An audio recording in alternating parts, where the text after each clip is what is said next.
So hello guys, it's Mia Kaloka. Welcome back to my channel.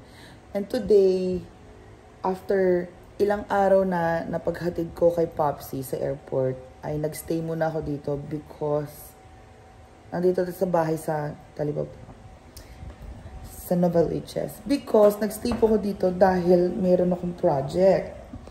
So yung project ko is mag-i-start ako ng food business. Oo, karinderya, mga ganyan-ganyan.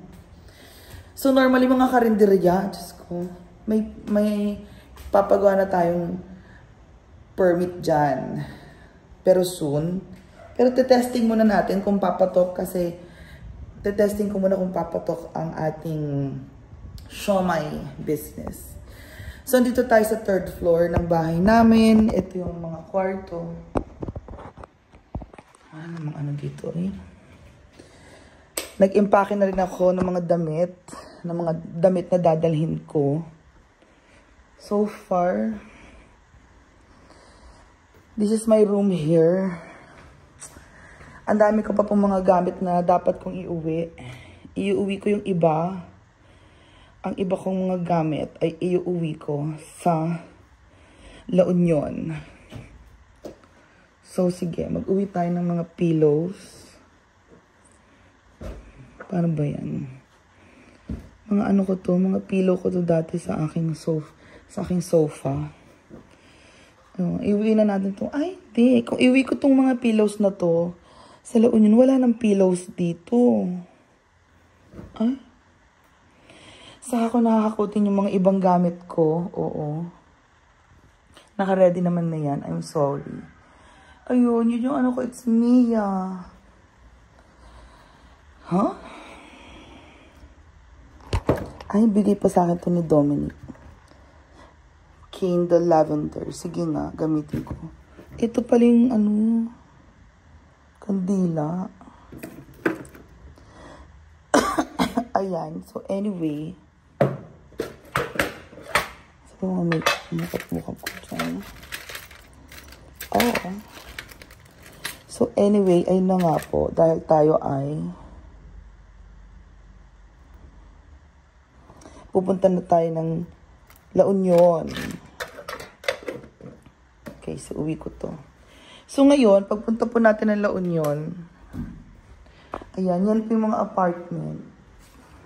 Yan yung apartment. So eto na nga. Oh, I like this lavender candelia from Dominic.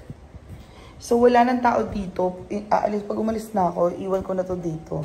Ito yung mga supply ko para sa aking itatayong negosyo. Yes! So, meron akong ano dyan. Ay! Naku!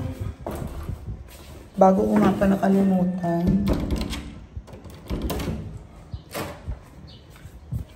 Aalis ako bago mag-uulan. Umulan na naman. Yan.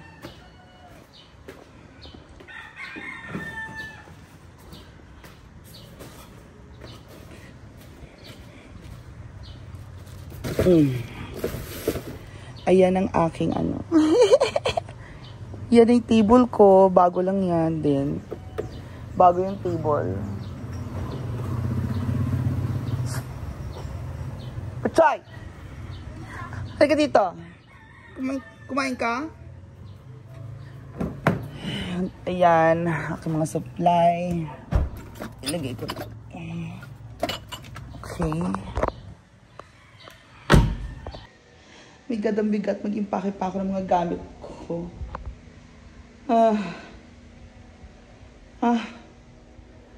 Okay.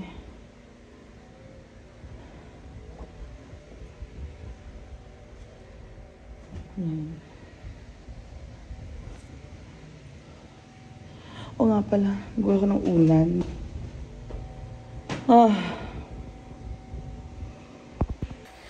So, hindi ko alam kung anong gagawin ko dito. Kasi may mga tira pa. Ito ang aking supply ng, diba, frozen siya. Frozen. Thank you. Maganda ka itong ref na po. Ang laki. Ang laki niya, oh.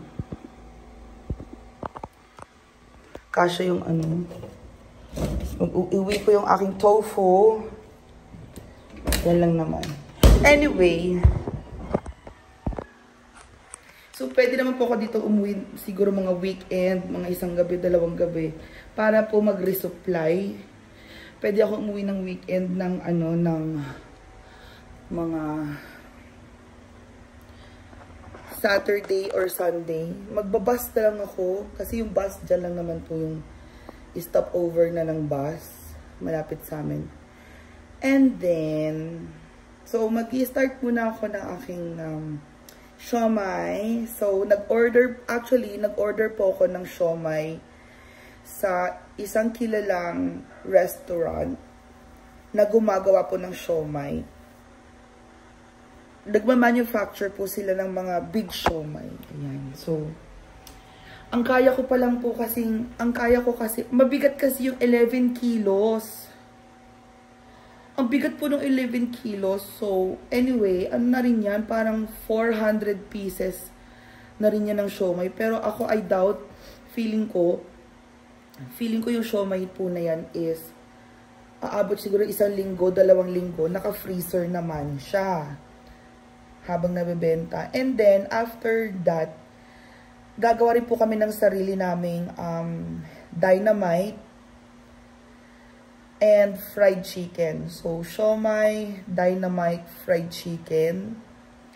Yun po yung ano. And, basta, I will reveal the ingredients. Char, nireveal ang ingredient.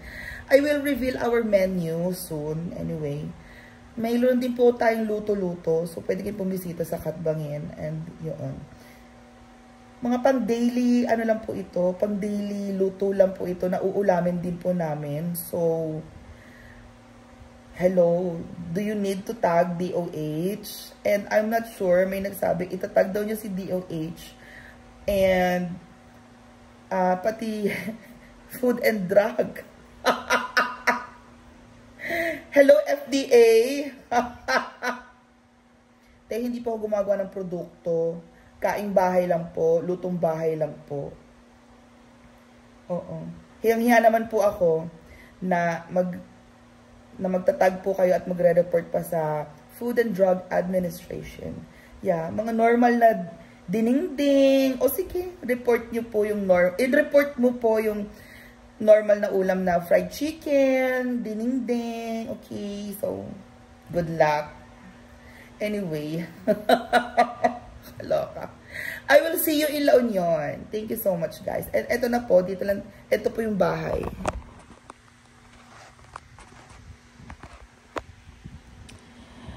Ayan, medyo messy. Pero, iuwi ko tong mga to. Ito, iuwi ko na to. Unan ko na ito doon. Ay, pag inuwi ko to, wala nang unan doon. Sa Walter ko kasi binili to eh. Sa bagay, dito makakabili naman ulit ako sa Walter. Oo. Yan na yung unan ko doon na mahaba. So, there you go, guys. Thank you so much. Bye-bye. So, now I'm going to leave. Okay. I just leave. Lagyan ko ito ng water. May water and then bye. Bye, house. And yan na po ang bahay. So that will be paalis na rin tayo mga bebs. Bye-bye because we're leaving na.